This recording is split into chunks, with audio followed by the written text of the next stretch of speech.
So although you know that this 2-week group is just an introduction to intermittent fasting, I know you must also have the question in your mind of, Melissa, what should I be eating during my 8-hour window? Now, as you've heard me repeatedly say, the key to amazing health and fat loss is to lower our insulin levels. Now, intermittent fasting most certainly does that, but there's another way to lower insulin levels and increase fat burning, and that is eating a higher fat lifestyle. Now, I know for some of you that instantly puts up a red flag because you've been taught by the government and the media to think that it's bad, but fat is not bad. In fact, the right fat is incredibly good for you and the key to long-term health and weight loss. Fat makes you thin. Now, I won't get into details or on my soapbox of how the sugar industry demonized fat in order to keep the export of sugar up and the government monetizing on that, but I encourage you to do some research yourself to see what you were taught these past 40 years was for profitable gain and not for our health. So now that it is becoming common practice to lower your carbohydrate intake, people are increasing their protein and they're living more of an Atkins or a paleo lifestyle.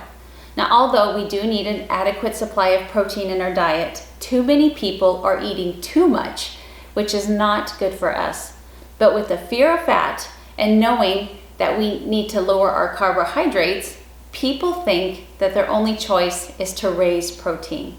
When in fact, the best thing that you can do is to keep your protein at an adequate amount, which is about 35%, give or take, of your calories, and depending on your activity level, your carbohydrates should be around 15% of your total calories.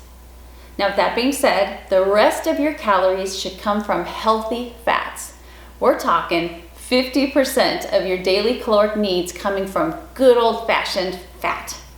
Now, there's lots of fats out there, and just like there are healthy and unhealthy carbohydrates, of course, there are also healthy and unhealthy fats as well.